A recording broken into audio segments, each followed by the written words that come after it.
give a special thanks to Easy and Ghazi Bhai, who will run the webinar today and give us most valuable informations um, in our job sector, how we can um, apply for a job and what we'll face and how to overcome those and more in depth. Um, so quickly, what I will share my screen for our Notre Dame College Alumni Association website. Those who are not member yet, so what you can do, you can log into our website. Um, so there will be asking some details about your ID roles and your personal details. And then you can, to be financial member, you can select in membership, and then you can choose the purchase membership. And you put your details. There is a three option. You can choose annual membership or 10 years membership. Click on Stripe. That will take you to the live payment options, and then you can submit your payment for financial member. And after that, so our website is how you can um, navigate this. So quickly in our website, you can, when you go to the tab, there will be all the details about our association. And then you will be able to get all the contact numbers, email address, and website details. You will be able to see our current existing committee, EC committee members. So all details will be here. Same with the directory, constitutions, in magazine. So this is our last 75 years reunion magazine. You will be able to read that one in online when you log in. Without logging, you won't be able to access any of those informations. In the news portal, we weekly basis or monthly basis, we upload all our activities. So example, today's sessions, we already put it there. So we got upcoming annual family picnic on 14th September. So you can click on it and that will give you all details and the link where you can go and registrations. Gallery, you will be able to see our some images. We have done the activities previously.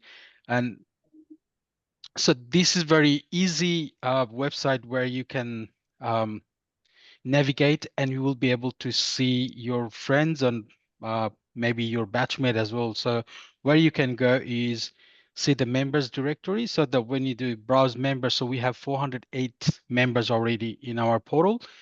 Those all Notre Dame's from all states in Australia. If you guys need any help, so I'm here to help you out, and also Sajid Bhai, my contact details will be able to find in all our email communications. So at the moment, this is our portal. So any question, please let me know. I will hand it over to Tawhid, so he will run the rest of the show with Easy and Ghazi Bhai. Thank you.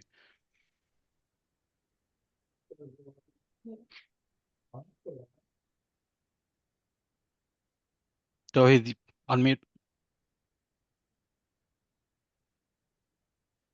Thank you. Didn't notice I was mute.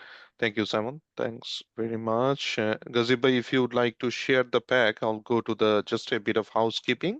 Then I'll hand you over to you and Izzy for the your introduction. I think you'll do the best justice of that. So let's kick off with the slide sharing. So while we wait for the slides to come up, I'm Tawhid here. I'm helping the alumni with the mentor series.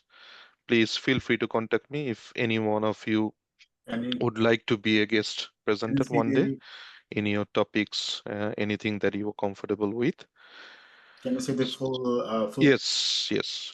Maybe if there is an option for the full slide, that will be, yeah, perfect. Yep. Now. Perfect. It's full now? Perfect now. Perfect. Right. So first two slides, if you can start from there. Sure. Housekeeping, I guess, right? That's correct, yes. So basically the top part, Simon already went through. This is what we were talking about, a bit of housekeeping basically. So we have seen great response in the first two sessions. So this session is about our recruitment related topic, which we have so far got most interest from the audience. And as Simon mentioned, thanks to both of you, we have a panel with experts. Previous two session was kind of voluntary from the alumni member. So I think a lot of audience are looking forward to today's session with our subject matter expert. So with any further ado, I would like to start with the acknowledgement of the country, and then I'll hand over to Ghazi Banerjee. We acknowledge the traditional custodians of the land on which we meet, work, and live.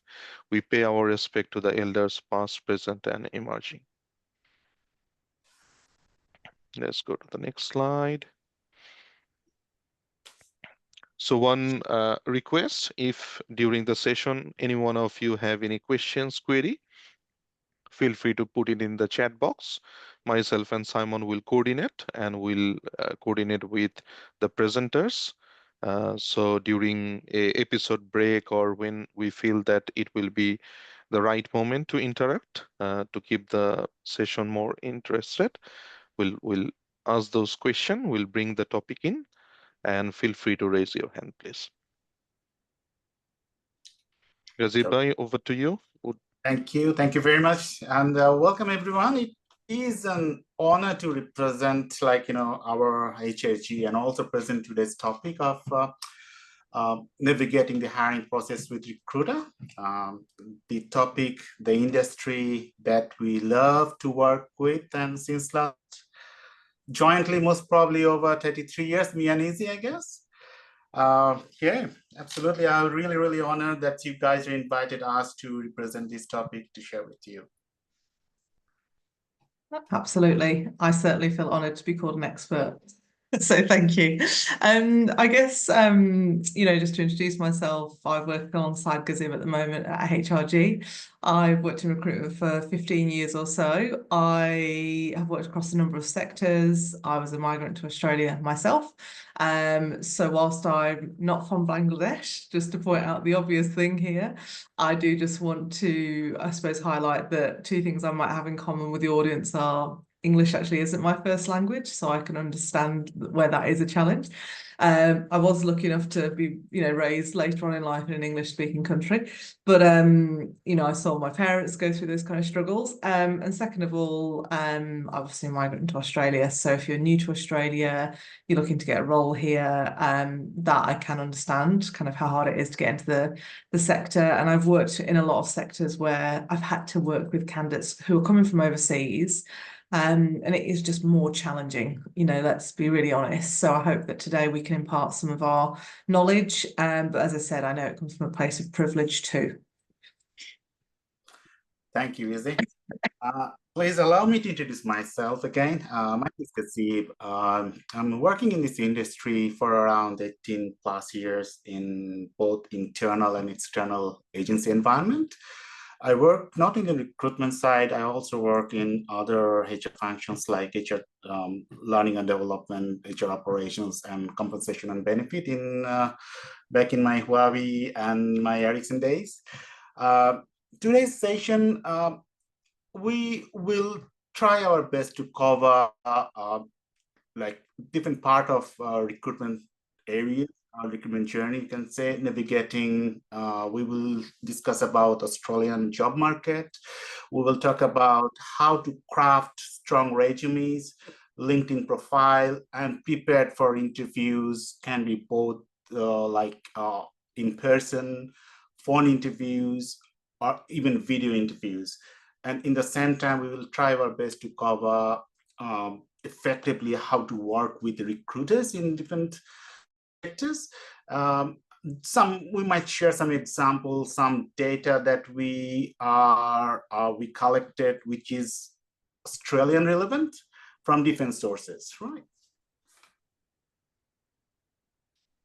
Absolutely. And I guess to talk about, expectations from today's topic, I think it would be fair to kind of manage that expectation. You're probably not going to leave this session today and go get a job interview tomorrow. Hopefully you do.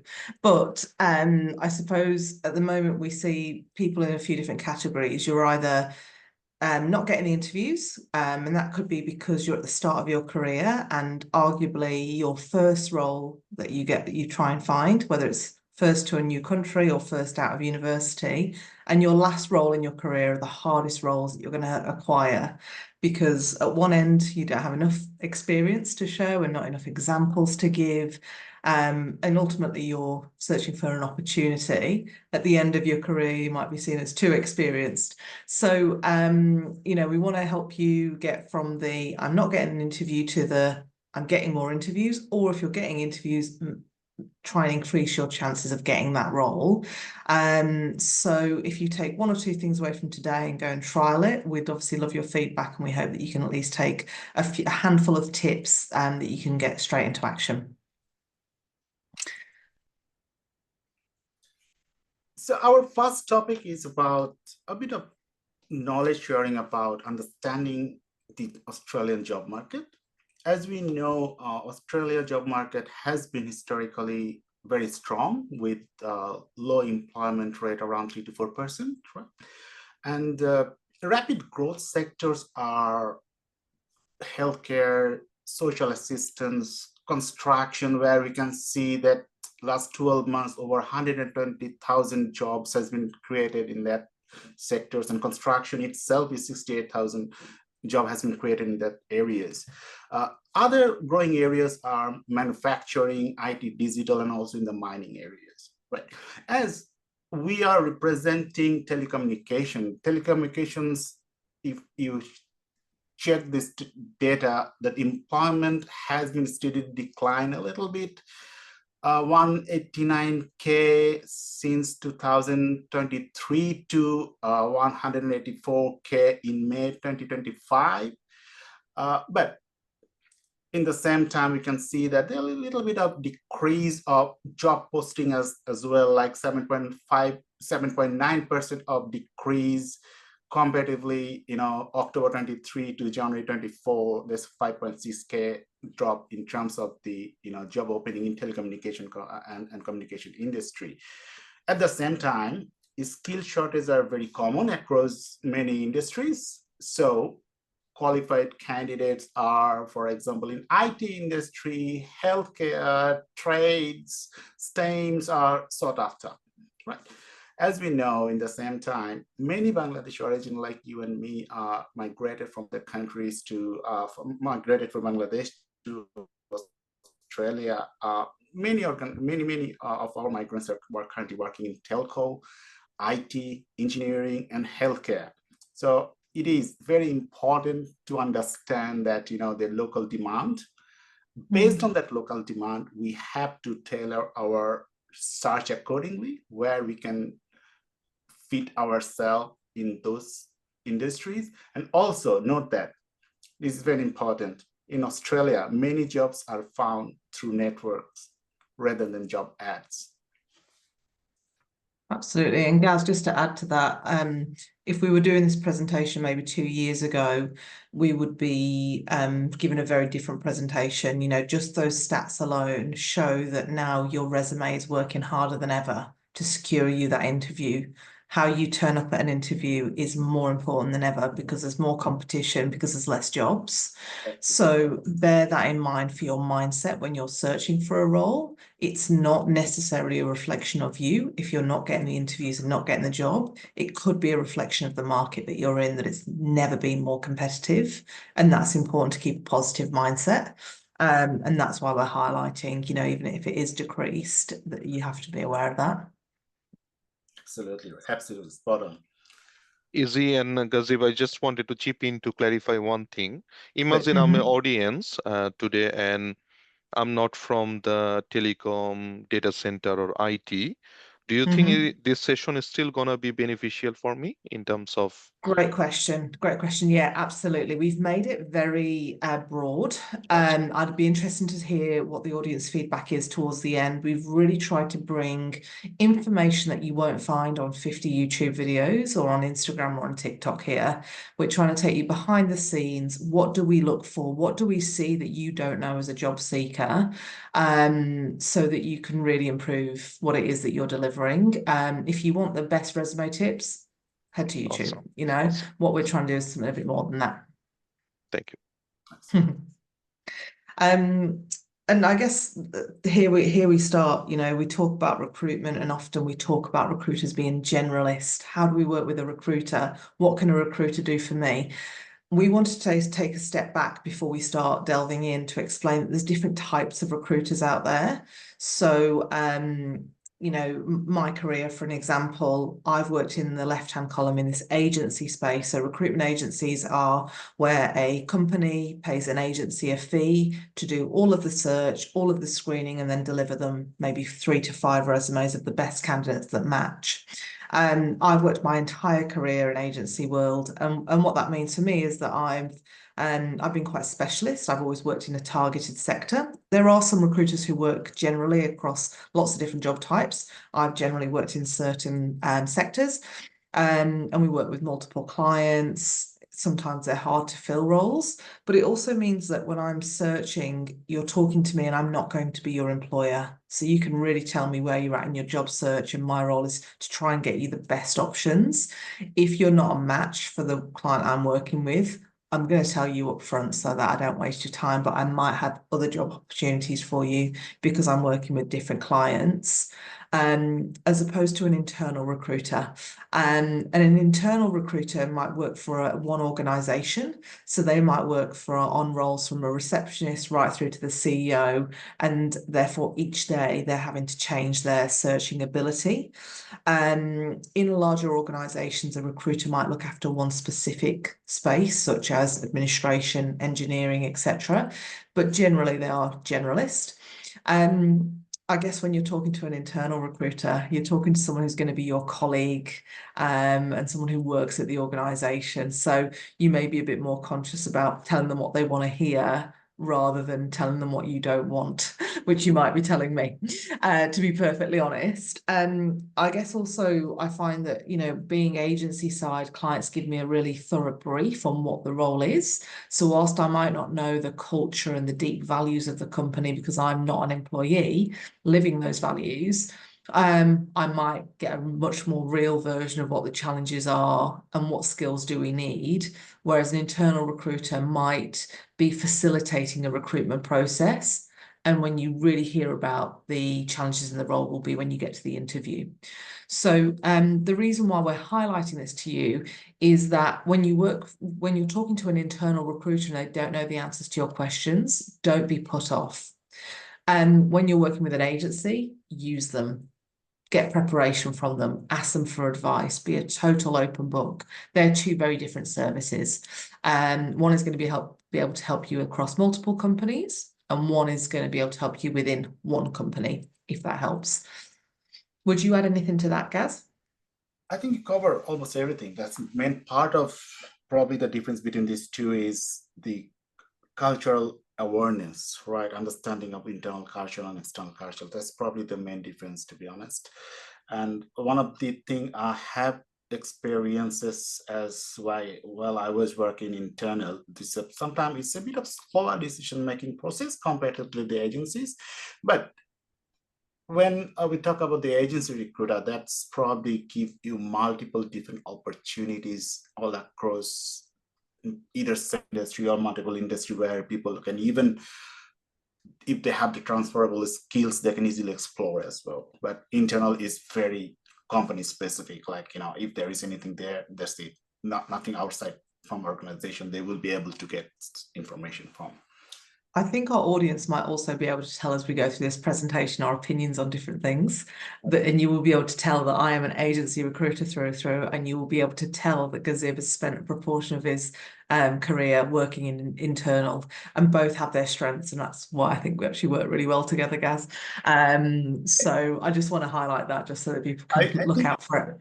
I think one additional thing I should say, like, you know, from my own experiences, like, you know, being an internal work, I had that experiences to work with multiple different, you know, sector within the same organizations under the human resource umbrella, but in the agency recruitment is very much one type of functions or role you will be doing for sure. Yeah.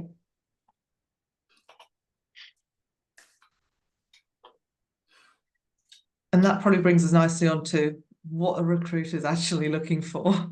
And that's, before we start, to be honest, I think topics will start that will common for every industry, every candidate, like from entry level to mid level to senior level. Those are the common everywhere. Yeah. This is how you're going to play your ace card with a recruiter. Of course, we're looking for skills and experience match. Of course, we're looking for job alignment, but really we're also trying to understand who you are as a person. What is your story, and your, what I call like the given skills when you're looking for a role. Are you reliable? Are you a good team player? Are you a good communicator? And they are all things that we are looking into from our very first conversation. Are you technical, but can you also talk to us in non-technical language? Because we're not claiming to be a technical expert ourselves, but we do understand the basics of what it is you're doing. Are you honest? Are you open? I've got annual leave coming up, I've got a holiday, this is my notice period. Why are you looking to leave? It's okay to be honest and say, I'm looking to leave because right now I'm not succeeding. Me and my manager don't get on. The culture doesn't work for me. I know it comes across as negative, but it's good to be honest when you're working with a recruiter so that we can make sure that the next place you go to work at is more aligned with your values.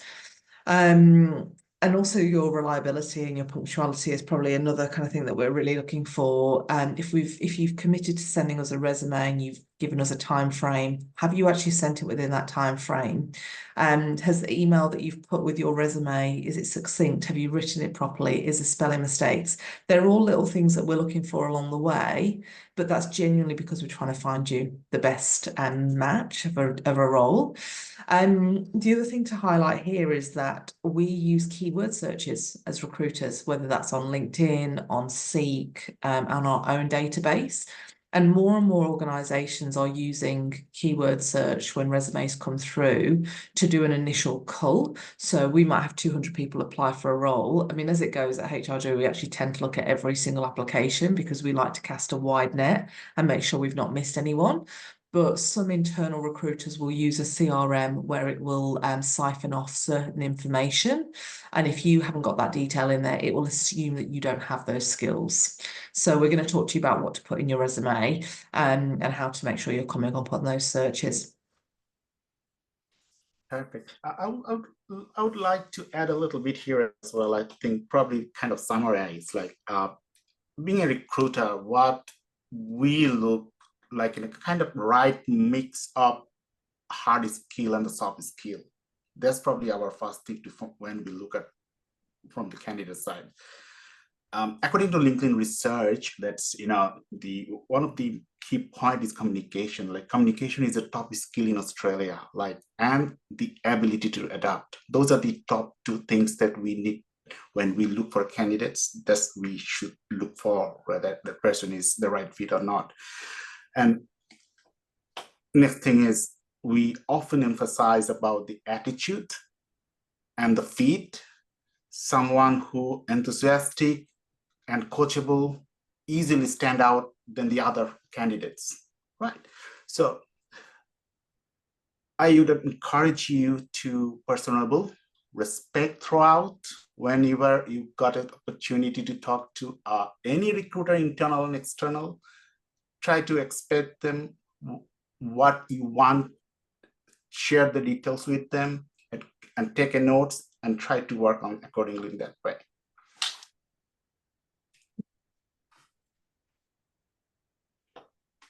Easy.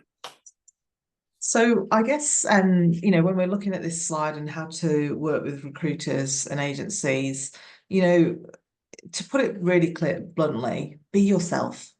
If you are a good person and you are open and honest, you're not going to go too far wrong. If you're yourself, we can coach you, we can give you feedback, we can prepare you. If you're telling us what you want to hear, what you think we want to hear, you will go to the interview and present that. You've still got to go and do the job.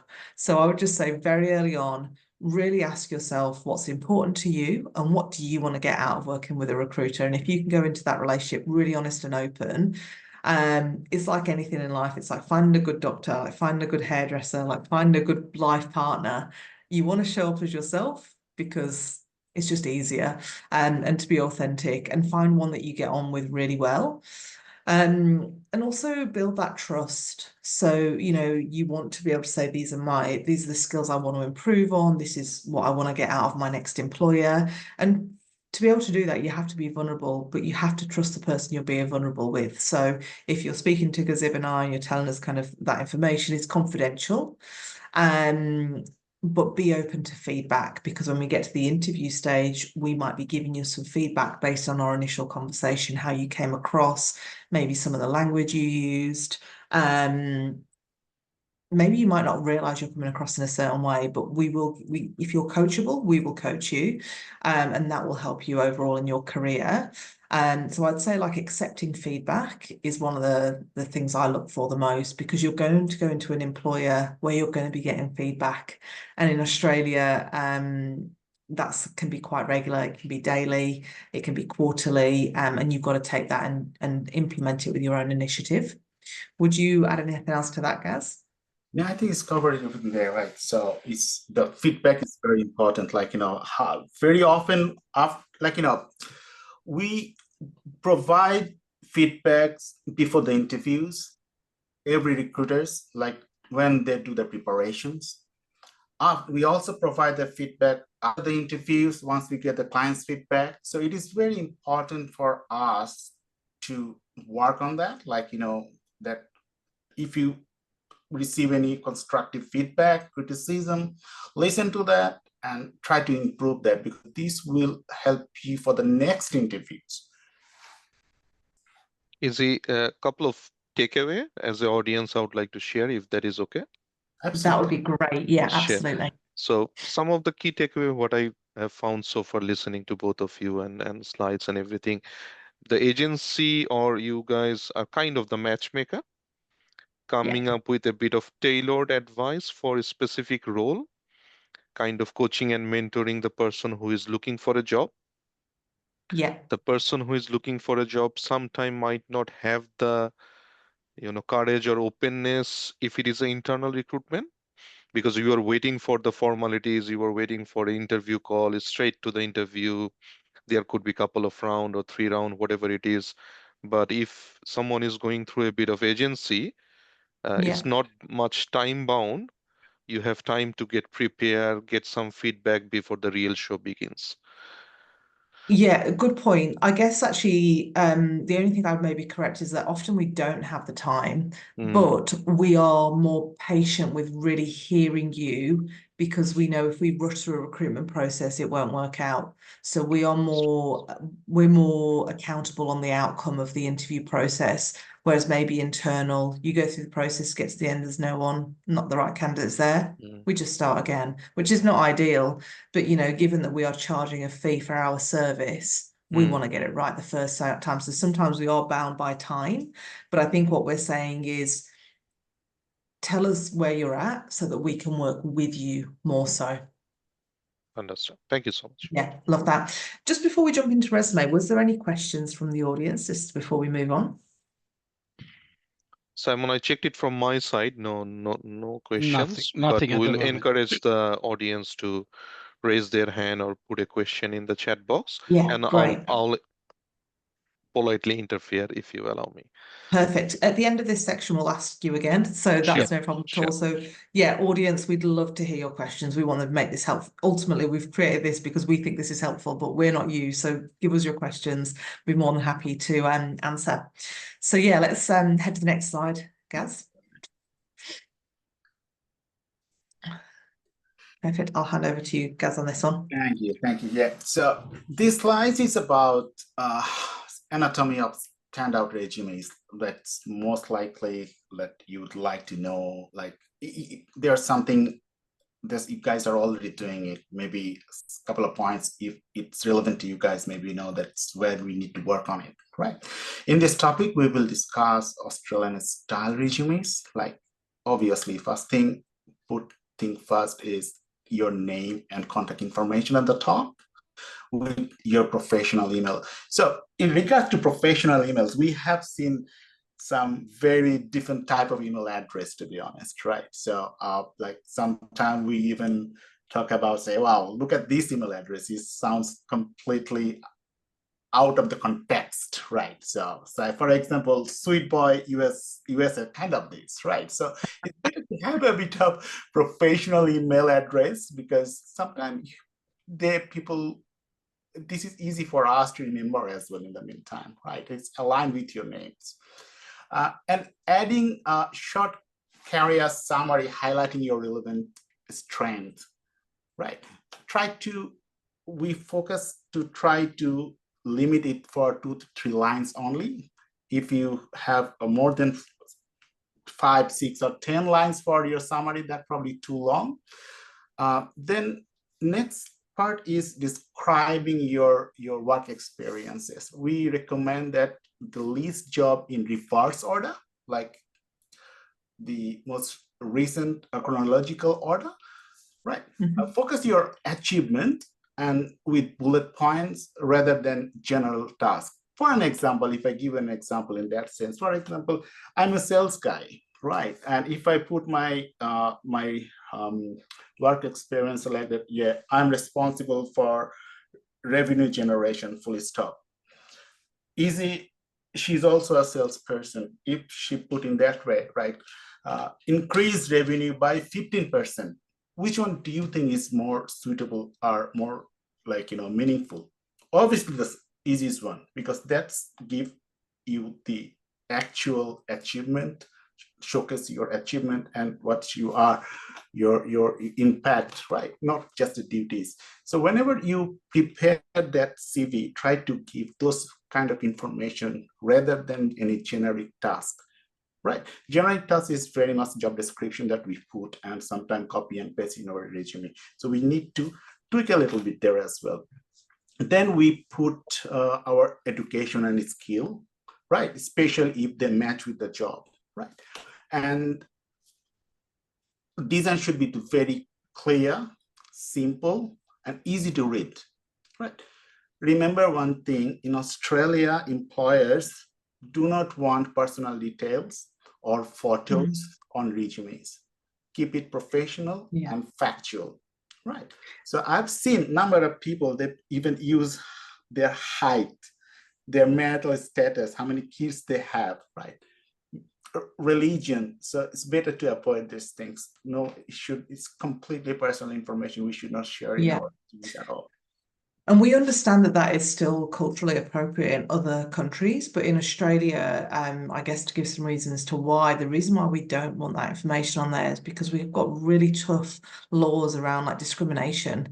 So we don't want you to be discriminated against because of your religion, your country of origin, your marital status, if you smoke or not. And they're all things that we still see every day, but human nature has bias. So if you can take those things out, it really helps the person reviewing your resume take out that a little bit of the bias and really just judge you on the experience that you bring to the table. Now, if you do have a disability or if you do need an adjustment around your work, there is a time to absolutely disclose that. And I would say that is either at interview stage if you feel comfortable, or at least before you start so that you can get reasonable adjustments. But ultimately at this resume stage, we don't mind if you're married, you smoke, and you're 5'10". It really doesn't come into the mix. So we just wanted to kind of add that in because we do see it. And even a photo, and using kind of Canva and those kind of digital platforms to make your resume can just really overcomplicate it. I can tell you that in my 15 years plus, almost 20 years of experience, I go straight to work experience. I'll scroll back to the personal profile. It's human nature. I could be reviewing 20 to 30 resumes in an hour. So I'm really trying to get from a long list of applications down to kind of 20 or 30 and then maybe call them and screen them. So you want enough information on there to make someone call you, but not too much information that someone's going to be bored by the second paragraph. Okay. Do's and don'ts, very important part. What we should do in our CVs, with our CVs, and what we should not do, right? In the do's part, think about it first. When you send a CV, who is the first person who will review that CV, right? For example, if you send your CV to me, I'm and if you are, say, software developer, I'm not a IT in trade, like I'm definitely not an expert on that, right? So you have to ensure that you have to be like, assume that first person may not be the expert in this particular sector, right? So it's better to use some keywords, action words, for example, like that any person, non-technical person, can easily understand and read it as well. In the same time, for example, manage a team by 5, right? Or increase efficiency by 30%, right? Those kind of accomplishment we should mention in our, this is a must do. Right. And Gaz, it might be worth saying there that an easy way to do that is get someone who you know in your life that doesn't work in your sector to read your resume. That's right. Does it make sense to someone who, maybe your wife, maybe your teenager, maybe, your next door neighbor, have a quick read of this. Does it make sense even though you don't work in IT and those technical fields like engineering, IT, where there's a lot of acronyms and lots of, buzzwords? Does it still make sense? Because think about large businesses, the first person reading your resume might not be someone who's an expert. In small businesses, it might be the receptionist. Absolutely. Okay. And you're trying to get this person to put you into that maybe pile rather than the no pile. That's the difference here. Absolutely right. So like what happened once we, as a recruiter, once we get a brief from hiring manager, we got brief from key responsibilities that the person will be doing, right? So we need a keywords about what type of skills that person will be doing, right? Need to have to perform this job. So we try to get this kind of information from this. So we don't have to be expert on that. You just have to find those keywords when you search a candidate, right? And in terms of the big nose sloppy resume with typos, right? So I cannot stress enough, like, avoid typos. Do not use any irrelevant information that can easily screen you out, right? And obviously, avoid vague information that we discussed in the previous slide. Like, for example, again, responsible for sales is a vague information. Why don't you use that, say what you have achieved? Responsible for sales, I've hit the target for 45% of my quarterly target or yearly target. The information is, those are easily, like, you can easily measure those informations, right? It might more quantify the result, right? And remember that we discussed last time as well, do not provide photos and sensitive information again. Always use neat, tailored resumes that show attention to details and professionalism. And Gaz, can I ask you a question at this point? What is your what is the thing that surprises you most that people miss off their resume? Because I think about, I've seen resumes without a phone number. I've seen resumes where they haven't mentioned the technology that they've used in each of their roles. What are your thoughts? Like, what is it that you find? Like, because obviously, we're saying no to people who, we think they haven't got it because it's not there, right? We're not mind readers, but when I see a no phone number on a resume, like I can almost like feel the frustration for the candidate. Is there anything like that you think people I've miss? seen similar type of resumes as well. Like people send their resumes with email address but no phone number at all, right? So I have to, in some occasions, like the other information is so good that I really wanted to talk to him, right? I send an email, hey guy, thank you very much for this, your applications, but I think you missed your phone number. Would you mind just share your phone number, right? So he shared the phone number, then I call him back. Right, it happens several times. But that takes a little bit of time, right? That's Absolutely. like sometimes we haven't got that time to play with, like we said earlier. Sometimes it's like, I haven't got time to do that. Next. I'd love to sit here and say we do that for every single person that hasn't got a phone number, but sometimes you're up against the clock. It can be, it's hard to take the time. So another part I think is not that falls under these do's and don'ts, right? But I've seen people who is say project engineer. He applied for town planner. He applied for property consultant. He applied for RF engineer. He applied for every single job that we put forward. Right? That's something we also need to work around. Like, just focus on what your skill sets are, and try to sell that way. Yeah. Gazib, one question from my side, very relatable. The last one you said, people just want to target some company and just keep on applying any role that pops up. And that breaks the trust that how can a person be, it's like too good to be true that you are master of everything. Might not be related with the whole audience, but it just popped on in my head. I'm gonna ask it. That is, some people mention that Australian citizen or work permit for Australia in the kind of a heading section. Do you think that Yeah. sort of thing adds value for a recruiter or a agent when you are screening a resume?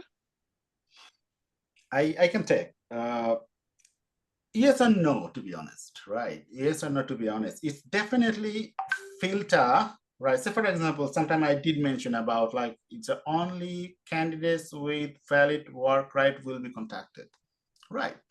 But I've seen applications from everywhere, every part of the world, right, for the same role. This gives you one impression: either that person is not attention to details, he's not reading what I'm looking for, right? So obviously screened out, right? So it's happened many times. Yeah, I think that's a really good question. I think if you are an Australian citizen or a permanent resident, write it on there, put it on there. Like, don't let someone who has never left Australia read your name and assume you've not got citizenship or permanent residency. That will absolutely happen. So write it on there. If you are on a visa, I think it does come down to personal choice. Absolutely. If an advert says, we won't be taking overseas hiring, would I blame someone for putting an application and having a go? No, I wouldn't, right? I've been there. You've got to put yourself out there. But I would say if there is a phone number on the advert, contact them or put your application in, then contact them or email them, say, hey, I've noticed that it said no to it else to people on a visa. This is my situation. I just wanted to explain in case you can support me with this.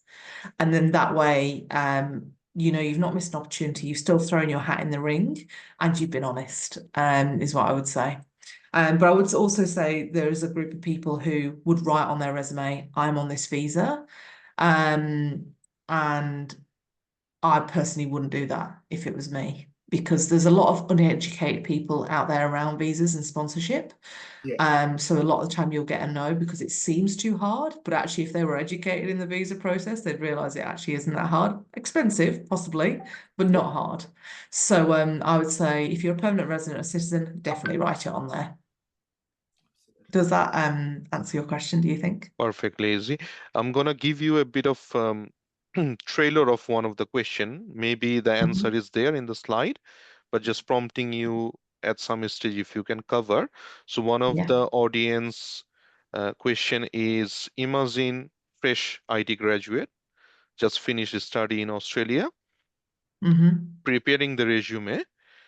What are the things will be stand out in terms to highlight that person to be in the race, basically? Yeah.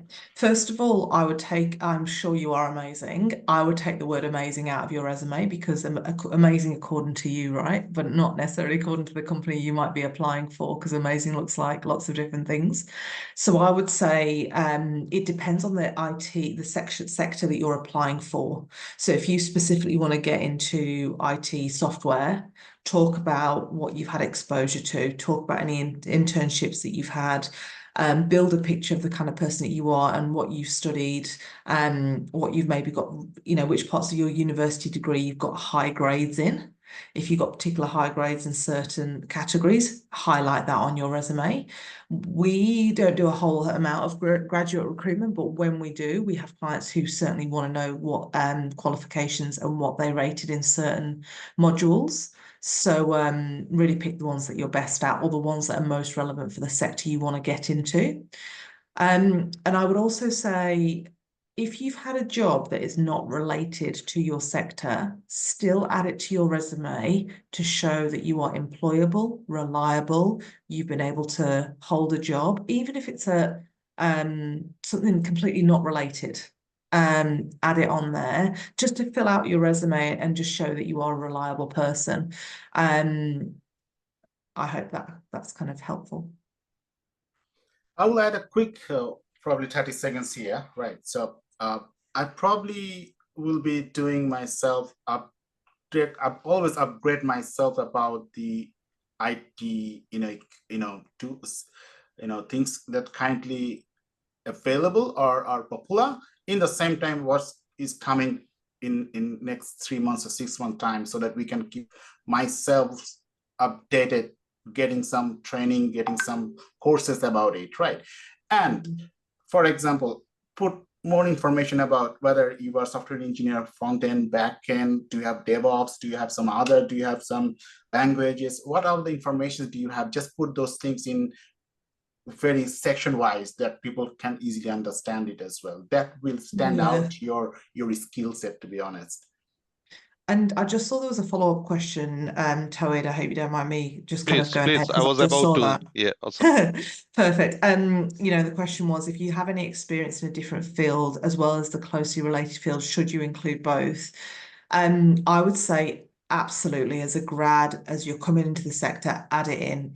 Work experience is work experience. However, use that paragraph at the top of your resume to explain what it is that you want. Whilst I've worked in X, where I would like to focus on is X. That way you're giving the person, there's a job, there's what you've got. Why are you applying to that job? If you haven't worked in it before, but why are you applying?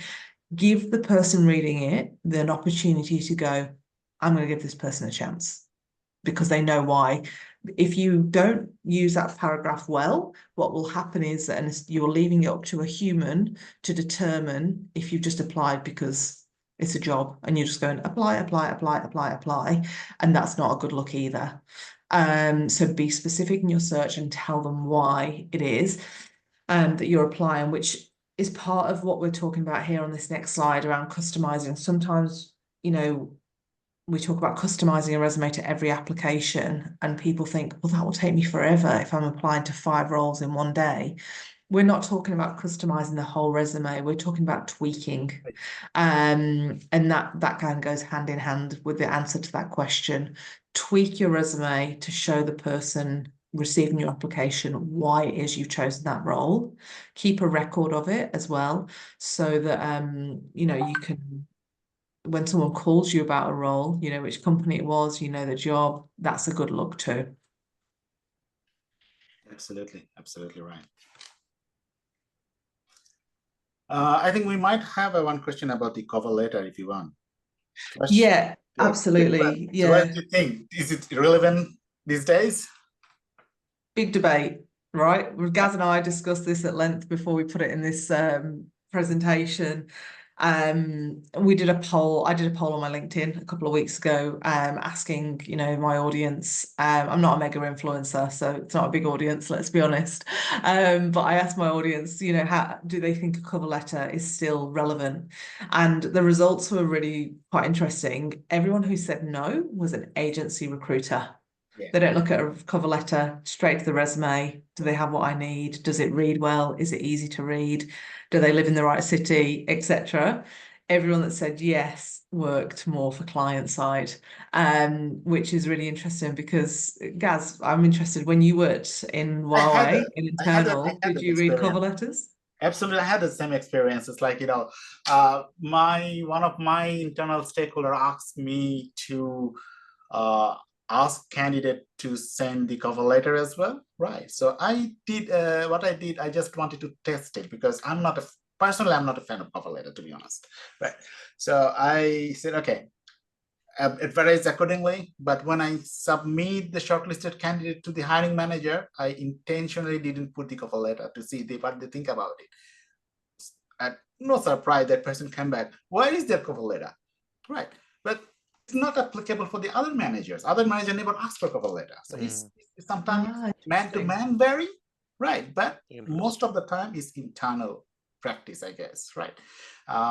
Usually I don't ask my candidate to send the cover letter. Sometimes I do, but my personal opinion, it is kind of most of the people, they use one size fit all approach. One cover letter they use for every single job. They just change the title, which is completely wrong, 100% wrong approach, right? So Quite that's counterproductive, isn't it? it's definitely, It's like, definitely. I'm trying to create a cover letter that personalizes my application, but I'm actually not going to personalize it. And you know, if you look at data from Seek and the kind of big job boards, they'll tell you that a growing proportion of applicants are coming through someone's on their mobile app. So on your mobile app, you're not opening up a Word document to update it, to attach it and send it while you're on the bus. You want to make it really a quick application. So I would say, if you're going to do a cover letter, do it really well and commit to it and personalize it and take the time. If you're going to be sitting on the bus doing your applications, like 50% of other Australians and non-Australians applying for works in Australia, then really just get your resume spot on and have different versions of your resume if you want. But yeah, that's what I would kind of just highlight. There was a question that just came in. What do you think about resumes or cover letters generated and amended by AI? Great question. We've got a slide coming up on that one. So if I could get you just to hold that thought, and we're going to get to that in a second. One thing I did just want to cover before we move on from cover letters is selection criteria. Because some roles, predominantly government jobs, we've noticed, ask for candidates to address a selection criteria.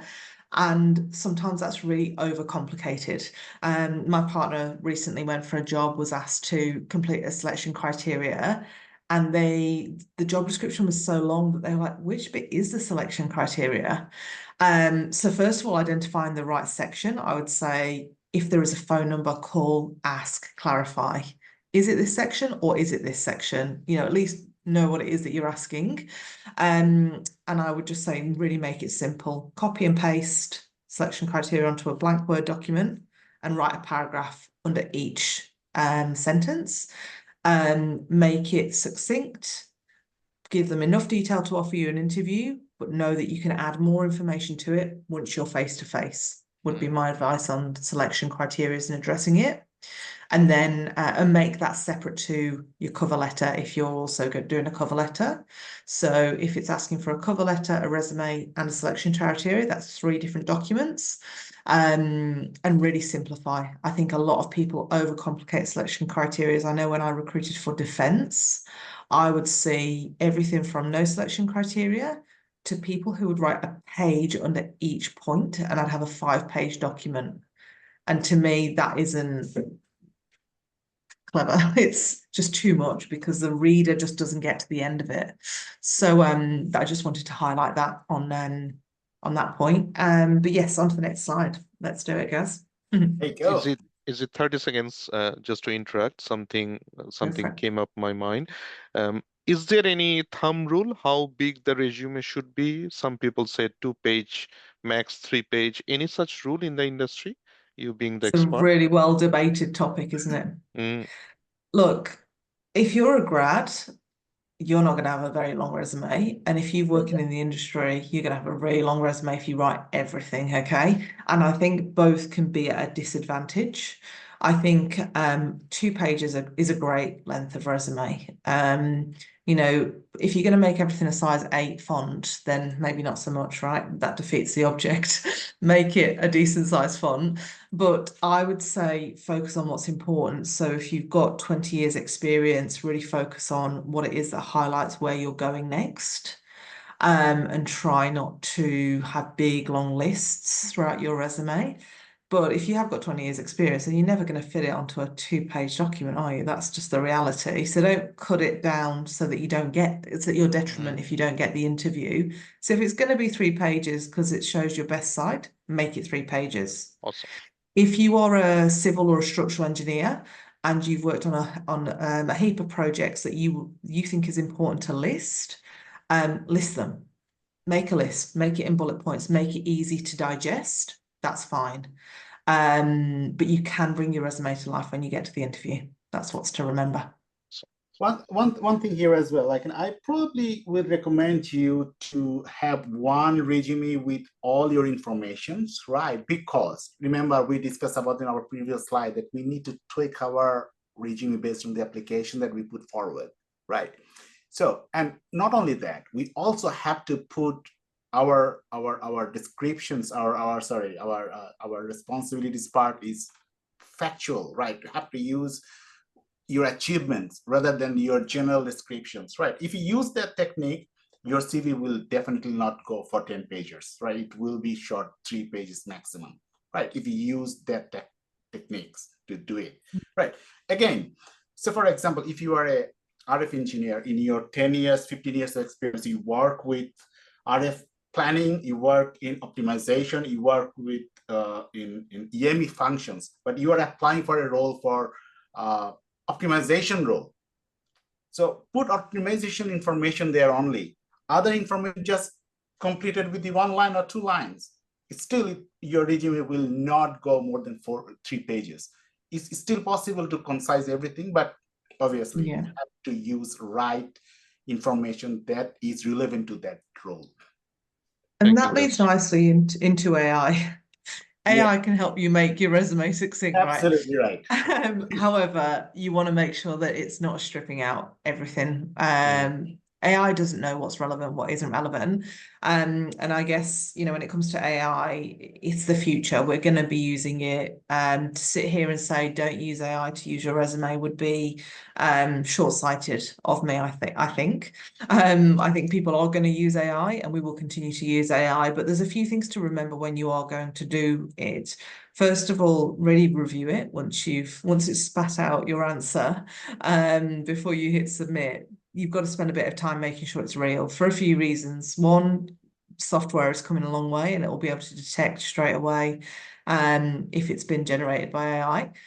If it's used the right type of English, even certain kind of structures of sentences are known to be, oh, that's written by AI, and certain formats. But ultimately, you've still got to go to this interview and present the information that's in your resume. And most importantly, you still got to turn up to the job and do the job.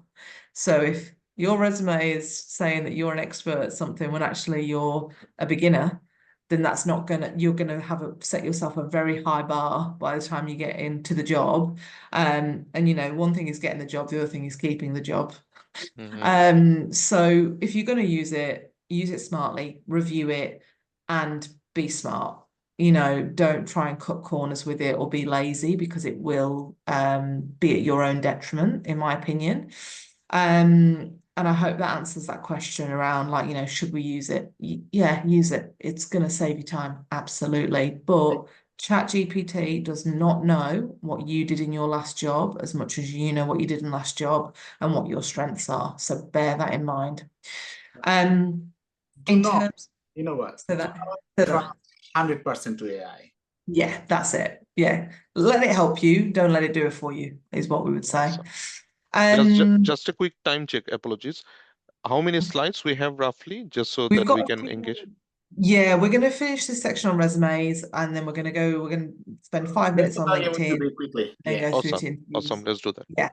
Thank you for that. Just quickly, the 2 questions that I can see, really great questions. Thank you so much for that, participant.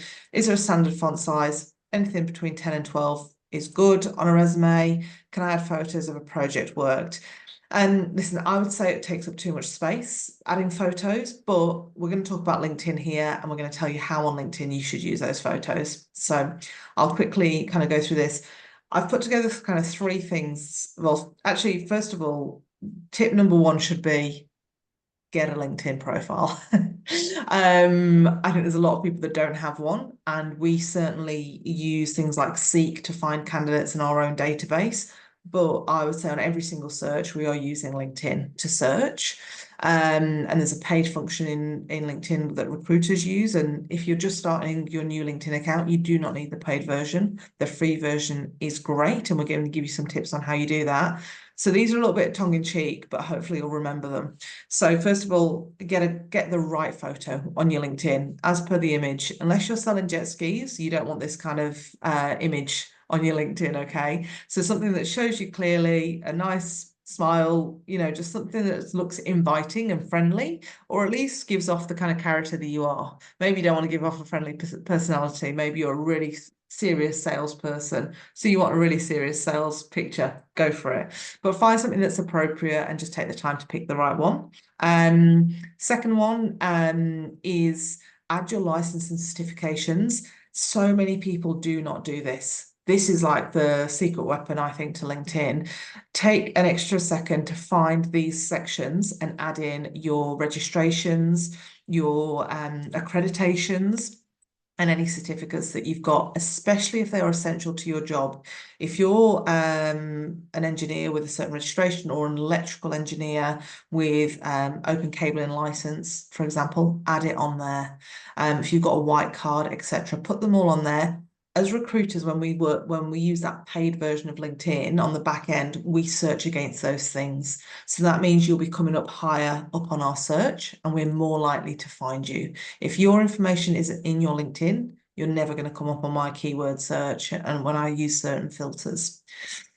Thirdly, make sure your resume and your LinkedIn are in sync with dates and your job title.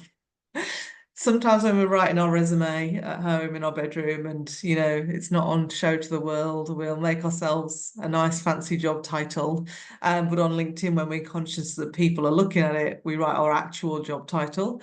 Really make sure those things match. Employers check this, especially because if you click on someone's profile, it will send them the notification to tell them that you view their profile. So they're likely to click on you and have a look, and they'll soon see that discrepancy. And again, honesty is just the best policy because you've got nothing to hide, right? So there would be like our 3 tips for someone who's just starting out on LinkedIn to really make sure that you're using it effectively. Can we go to the next slide, Gaz? Yeah, absolutely. So this is like, you know, kind of how to optimize our LinkedIn profile. Like, you know, LinkedIn is critical for job search, right? As advised by LinkedIn experts, pick a professional photo that we discussed, write a headline that sell your personal brand with keywords in the headlines as well. For example, electrical engineer, CPench, renewable, diplomas, whatever the information you can put in your headlines, that will be really easy to, you know, easy for us to when we search the candidates. In the about section, again, is very much, you know, what you have done in your your areas, short narrative, who you are, what you do, and sprinkle with the industry keywords that easy to, you know, searchable areas. In experience sections, it's similar to your resumes, like use numbers, use achievements, and in the same time, when you put your skill there, politely ask your peers to endorse it, because this is very important. Sometimes we even don't ask others to endorse our skill set. So it's better to ask your peers to endorse it. Finally, recommendations. Check with your, you know, your other colleagues and other people. Recommend adding a couple of written recommendation, because your profile should read as compelling, concise version of your resume that makes them stand out to any recruiters. So those are the tips that we thought might be useful for any of us to utilize and enhance our recruitment part of it. Yeah, absolutely. And where you put your job history on LinkedIn, to circle back to that question from earlier around where should I put photos, well, under each role, there's actually a section where you can add photos. So you can have your description of the role that you did at your last company, and you can add some photos on there. So that's a really good thing to use. Once you start posting, and if it feels relevant and you're comfortable with posting, that's another thing you could do. You could say, you know, I've recently worked on this project, add your photo. And there's 3 little dots to the side of the post once you've hit submit, when it goes live, and you can actually highlight them and put them, it almost pins them to the top of your LinkedIn profile. So if there's a particular project you're really proud of and you've posted about it, you can pin that post and it'll sit right at the top of your LinkedIn when someone clicks onto it. So that's a better picture for that's a better place for your pictures of your project than your resume, I would say. I guess, we all know that connecting with people on LinkedIn is really important. Generally speaking, what's something that people may not know is there is a limit to how many people you can connect within a week. It's roughly about 100. So I would say try and steer a bit lower than that. Because you don't want to kind of be alerted as a spam account potentially if you're adding lots and lots of people. When you connect with someone, you can add a message. So that's always good so that you can show that person the intention. So, hi, I'm looking to connect with you because you work at an organisation in the same sector as myself, or I'd like to connect with you because I can see you've got a lot of expertise in my field. That always kind of makes someone more likely to accept your connection request. But I would say have a little bit of a direction with it. If you are a new graduate and you're right at the start of your search, I would set yourself a challenge for kind of once a week to do this. Make a list of the companies you would like to work at, follow their pages, connect with some of their key contacts. That way, as you grow your career, as you apply for jobs, there's already a familiarity there. You'll be able to see the kind of thing that they're posting, what projects are they working in, and just gain valuable knowledge that you might not otherwise get from seeing an advert on Seek. So that would just be something if you wanted to go above and beyond. So I hope that helps. I'm going to just quickly look at the questions. How do you optimize your LinkedIn profile being a doctor who trying to break into medical roles into the industry? Any good doctors to get their first jobs? Look, I haven't recruited for doctors myself, but I have a lot of friends who have. My advice there would be the agency world for doctors is very vast. There's lots of locum work. There's a lot of shortage. If you're flexible to where you want to work in terms of location, find an agency that when you call them, you gel with them and you like what they're about. You'll get some really great opportunities through agencies. If you don't mind, I'll just tuck in and give him some advice. It's my industry, so I'll tell him something about it. So your question is very right, but in doctor's job, LinkedIn profile, unfortunately, this is one of the industry where LinkedIn profile does work, but not many recruiters go into it. That's one of the industry. So if you need a doctor's job and it's your first job, it's slightly different than the other industry, but she's right. There's a lot of agencies who does it. If you don't mind, duck into or send me an email or write down your email addresses or your phone number. I'll talk to you and give you some advice how to do that. Right. And if I can help link with any agencies, like I'm absolutely happy to help. There's a couple of colleagues that I've got that post some really good information as well on LinkedIn that you might be of use. So yeah, that's great. Okay, fabulous stuff. Always good to leave it to the experts. So yes, yeah, that's kind of that section. Should we go to the next slide? Just guys? one summary, like about it's probably in one liner. In Australia, like who you know can be as important as what you know. So I can't stress enough the power of networking, to be honest. Absolutely. I guess we put this slide in just to kind of talk about the open to work. There's a lot of mixed commentary online as to if having that green banner open to work is a good thing or a bad thing. So first of all, just to kind of address that, we like it. For us, it tells us exactly where someone stands. We can start off a conversation based on it. I think it's a great thing.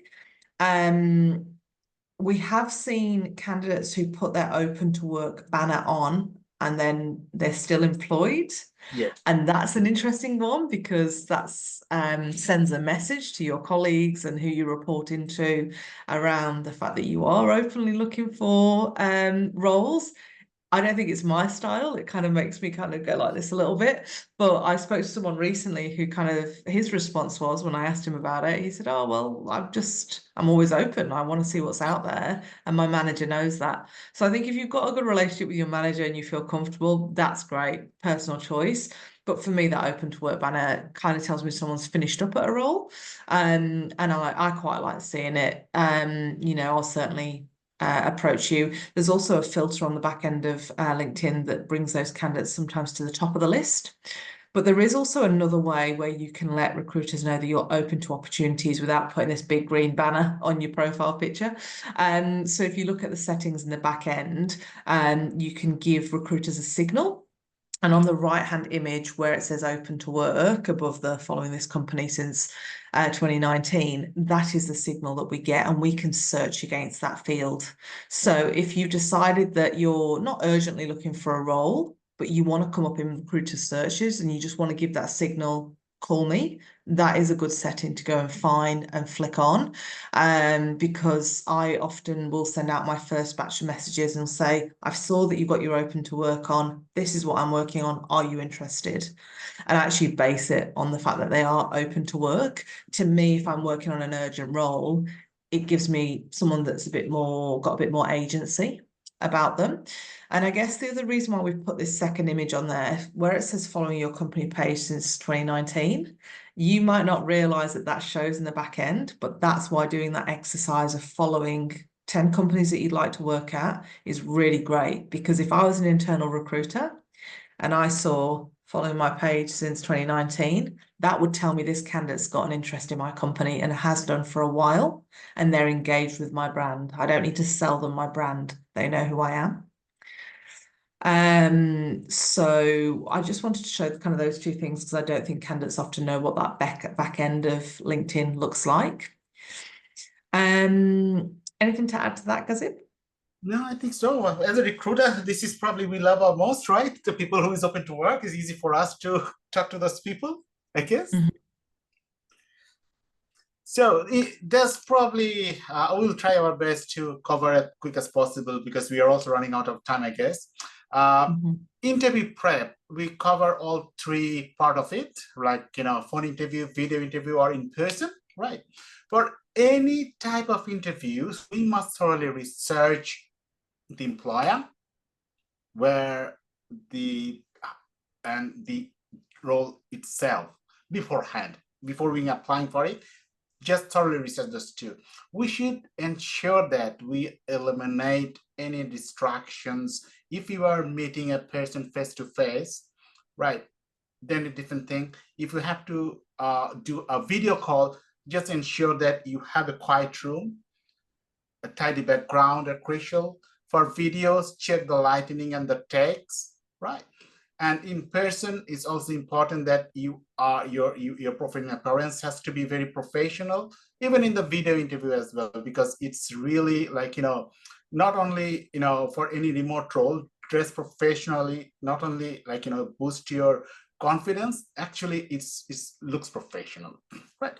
I would recommend practicing the answer and recording beforehand as well, so that you can help to spot unclear speeches, fidgeting, for example. Like sometimes we do, like while we're talking, we're scratching our heads, like we are touching our beards. So those are the areas you can see that when you record those kind of practice, so you can easily try to spot them and try to avoid them. And finally, prepare some relevant questions. This is something we always, as a recruiter, we ask our candidate to follow. End of the interview, it is always your interviewer will ask you, do you have any questions? Sometimes we don't think that the usefulness of this type of questions. We say, okay, yeah, when we can get the feedback. Yeah, I'm not saying this is a bad question, it's a bad answer or bad question, right? You can ask it, but why don't you try to be more meaningful? For example, why don't you ask, what are your thoughts about my suitability for this role? Right, they might give you some answer. Based on that, you can also counter that. So this is an opportunity for you to resell yourself, right? You can even ask, is there anything further you'd like to know about my experiences, or areas where you feel I could provide more details, right? He might say, yes, I think some answer you provided is not clear. Can you just rephrase those things? Good opportunity. Resell yourself again, right? For sure. An interview is a two-way process, Absolutely. I think sometimes the candidate over prepares and they get there and they realize that the person interviewing them isn't that prepared themselves. So sometimes your role is to help the interviewer do their job, right, and bring some of your skills to life. And I don't know what it's like to apply for a job and go through an interview in Bangladesh, but here in Australia, if you go to a government job, they will ask every candidate the same question and be very strict. Outside of government, it can be very conversational. It can flow. It's a real opportunity for you to ask questions to find out if it's something somewhere you want to work. You know, my favorite question is, you know, what's going to be the challenge in the first 6 months for this role? It really gives the employer an opportunity to open up about a role without just telling you the highlights. You know, they can tell you what's going to be hard, and that can sometimes ignite a thought in your head to say, oh, I've actually had that before when I worked here, and this is what we did about it. And again, just shows another side to you. So yeah, I think they're really good tips, guys. Perfect. So next slide, we will talk about very quickly Gus, about sorry to bother you.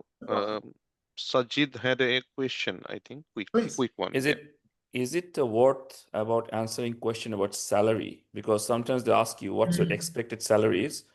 Is it a good time to answer those questions, or you have to be very tactical about answering it? That's a really great question. I think it is like a lot of personal choice, but I think it depends on the scenario. My suggested like best and like one answer fits all would be to understand what is the salary. So if you already saw on the advert that it was between X and X, so I saw that the advert said this and quote it. I would be interested to see what offer you would give me for this role, and I'm open to consideration. I would give a very open, leave it open, don't commit to a figure, because what will happen is you'll leave the interview, you'll sit in your car and you will kick yourself thinking, why did I say that answer? So I would not maybe commit in that moment just because you want the job, and wait to see if they want you first, and then and kind of go into that conversation. If you're working with a recruiter, my number one tip is bat it back to them. So I've had 4 people go to an interview today. All 4 have had that question by the employer. What's your salary expectation? All 4 have said, I believe Izzy deals with that. I'm going to leave that with her to speak to you about. That gives me a much more open conversation with my client and the candidate, because we're humans and we change our mind. So I would try not to commit to a figure in the meeting, because you might sell yourself short, or you might go a bit high feeling confident, and for all you know, you've just exited the race because you went a figure a little bit too high. Would you say the same, Gaz? Absolutely. Like, you know, if you are represented by an agency, right? So obviously that's, you have already had that salary discussion with your agencies, right? So it's better to stick to the same number, but you discuss if you say you agree with the agency for $150,000, for example, right? During the interview, you said, oh, I'm asking for 130. Doesn't look good. Even though if you ask for 160, still doesn't look good, right? So it's better to stick to that, right? But that's what Izzy mentioned, right? It's better if there is no salary discussion in the beforehand. Say, for example, we apply directly to the company. It's better to say, yes, I'm happy to take what is the market standard, or what is the role look like, or sometimes even you can say, I think I need to find out a bit more information about these opportunities, right? About the responsibilities. That will determine my salary expectation. That's fine to say that, right? Yeah, especially because in that interview, you're in like fight or flight mode, right? It's a high pressure situation as a candidate. You've prepared to answer all these questions and get your skills across. They ask you a question about salary, and you're actually not fully in your calmest state to give that answer. And that's where, and people do say an answer, and then they kind of will call us later and say, well, I didn't really mean that. I want a bit more than that. And it's really hard to go up or down from there, really. You kind of committed. So yeah, thank you for that question. And I guess that kind of psychology about what state you're in an interview is why we've added this kind of body language slide in as well to talk about that. It's, if you're a nervous person when you get to an interview, feel free for the first thing you to say is, I'm feeling really nervous today. I just wanted to make you aware of that. Beat them to the punchline, don't let them say you were nervous and you didn't get the job because of that, and just say it. You know, as soon as you get there, just say, I'm feeling really nervous. I'm really excited about this role. This is the type of role I've been searching for, and I really like the look of the company. I'm feeling really nervous today. It just disarms everyone. It helps the interviewers put you at ease. And just be aware of your body language. As we said before, you're going into an interview really focused on your answers, and you're prepared, and you've got your examples in your mind. It's important that you're aware of kind of your facial expression, your shoulders being back. I'm sure, like, as we've gone through the meeting, our shoulders have all gone down a little bit because we're getting more tired. You know, so just be aware of your kind of body language and kind of what you're putting out. Open shoulders, you know, good posture, good eye contact, and smile naturally. You know, you don't need to have this like plastered grin on your face that's like overly fake. But just be yourself, but be aware of your body.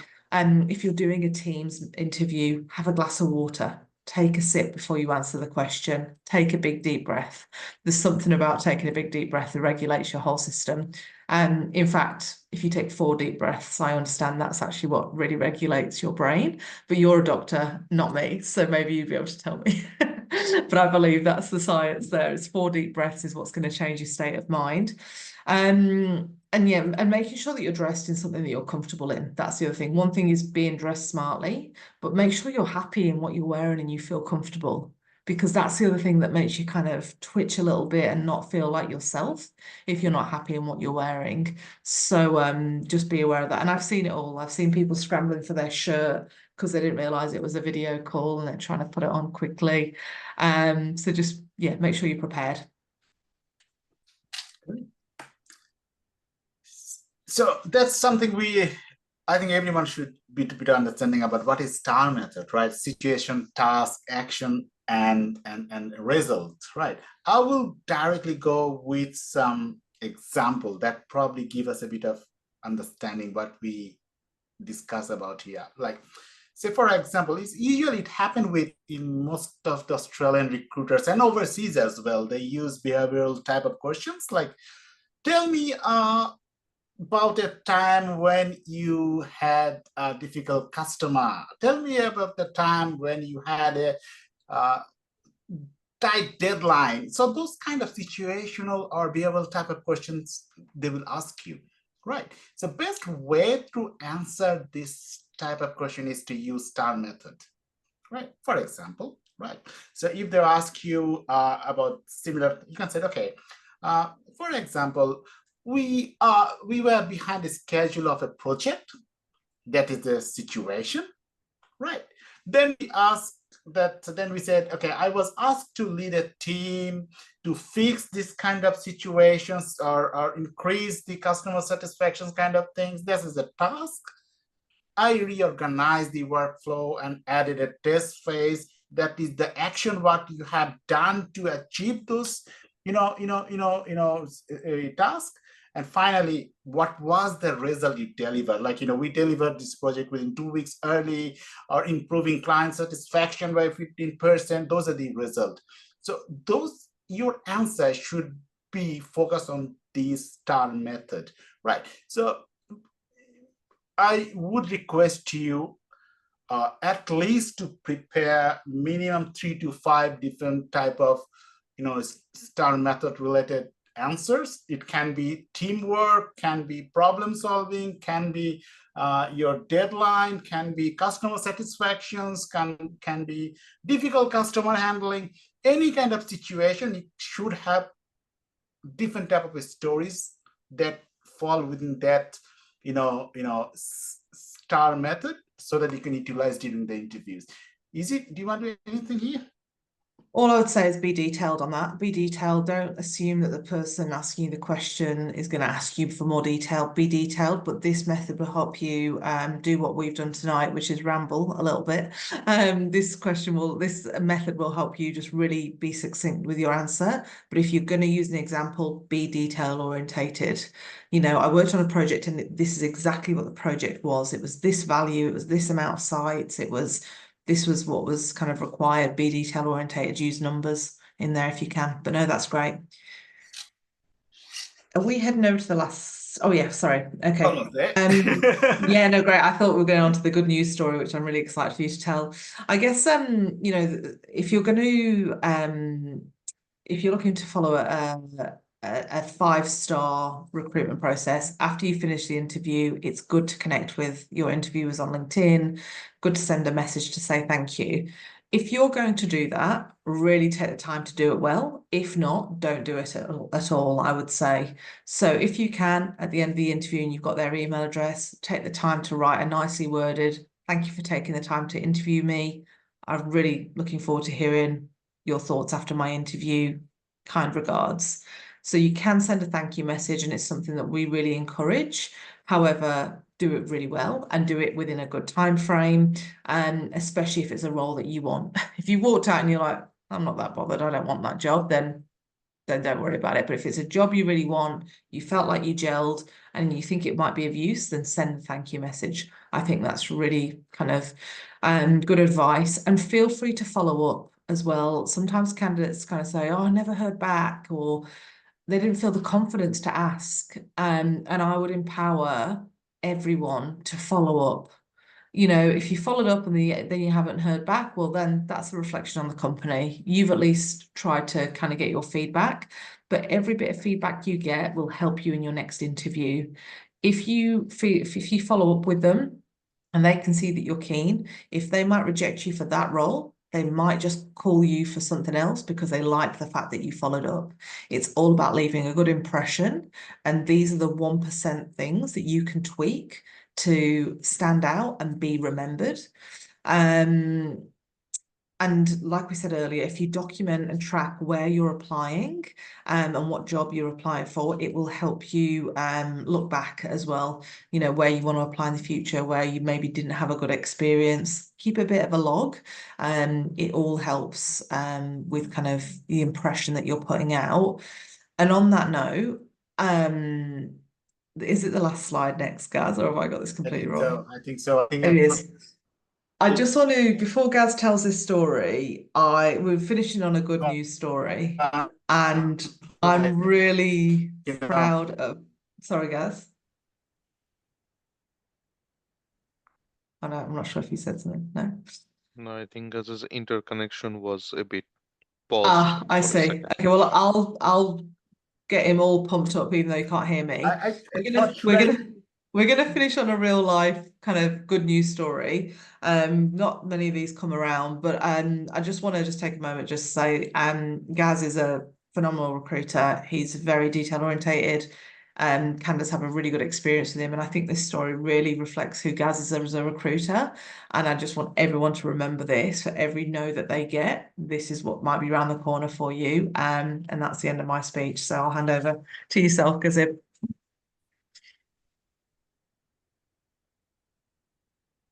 Yeah, thank you. So I do have different, but I thought to get this story too. Like, you know, it is in my Huawei story, right? Who is today in this webinar probably know it as well, and maybe they can guess the name, right?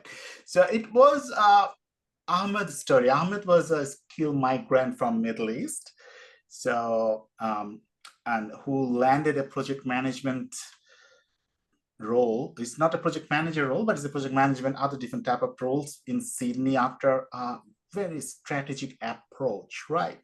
So that he had a couple of challenges like what we always have as well, like a new migrant. Like we had a, I should not say language barrier, it should be a kind of accent concern, right? We talk in different accent, right? So, and once we migrated in Australia, we have a very limited local network as well upon arrival. Like we don't know too many people. We just know a few people working from back my countries, maybe currently working here as well. And most importantly, no local experiences. So the challenge was whenever he applied a role, he got a message, oh, sorry, you don't have a local experience. Thank you for your application. You got a very good experience, but sorry, you don't have any local experiences, right? So it was definitely a very, very good challenge. I think everyone we had faced similar kind of, you know, challenge in Australia once we migrated here. What the strategy he had, like, you know, he tried to explore multiple of different options, right? So he asked for not only the full-time paid job, he was asking for, is there any internship job? Is there any unpaid internship job or any contract role, work placement, like any kind of work where I can learn something? You don't have to pay me anything. Like he was that kind of approach he had. But one thing is he showcased his transferable skill. What I like about his eagerness to learn and adaptable approach, which is outstanding and easily stand out than any other people. Right.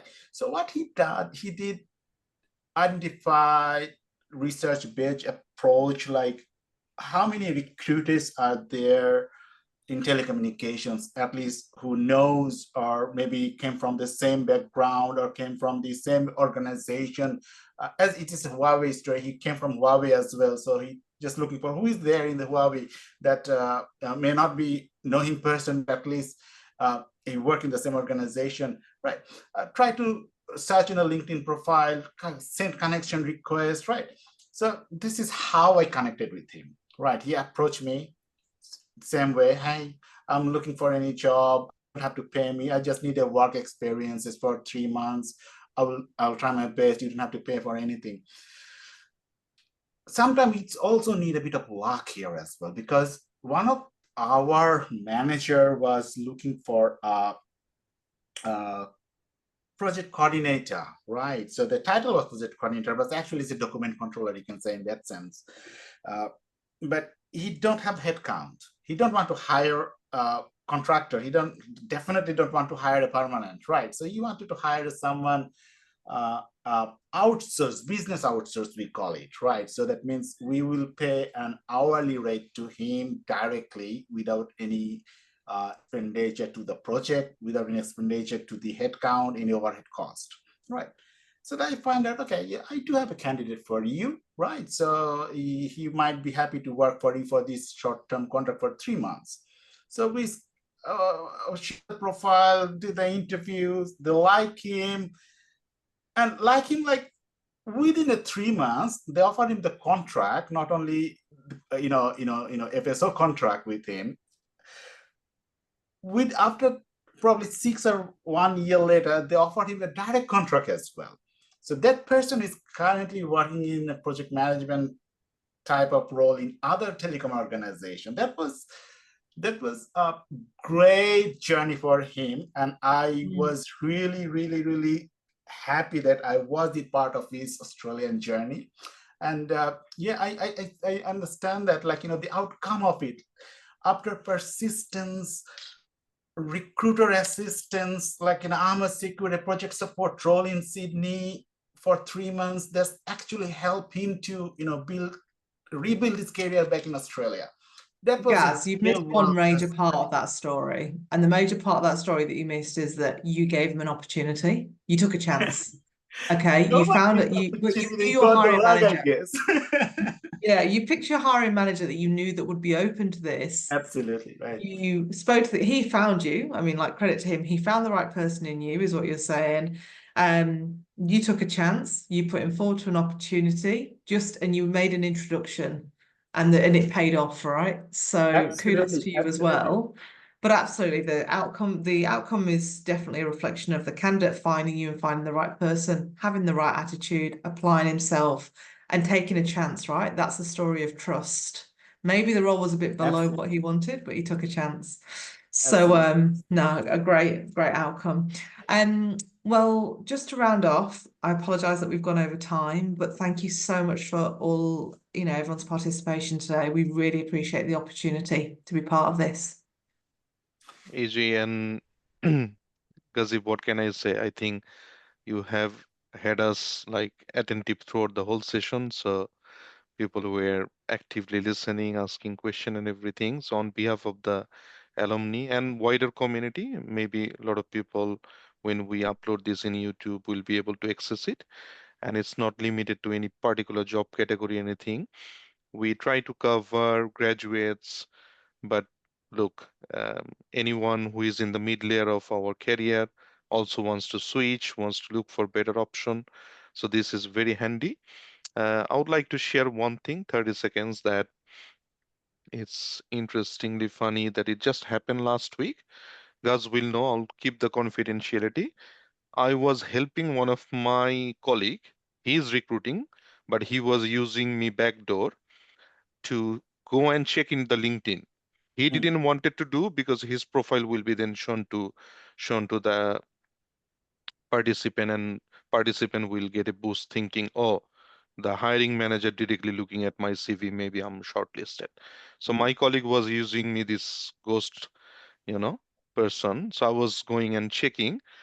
One thing I can share privately, that one of the resume stand out, but he wanted me to check whether the resume is too good to be true, what's written in the resume versus the LinkedIn, for a reason. The resume that he uploaded was something, the name of the person, version 5, 2025.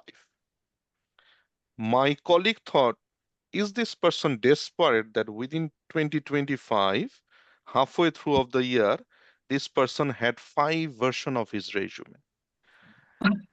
So maybe my take on it is to keep those sort of version control within us, not to give that sort of message to the company or the hiring So person. interesting. Yeah, Because very I would have interesting. seen that, very and I would interesting. have, because I'm not technically minded, like, obviously that's like your colleague, that he's that way minded, and that's how he operates, right? And his job, Exactly. that's his Yeah, strength. yeah.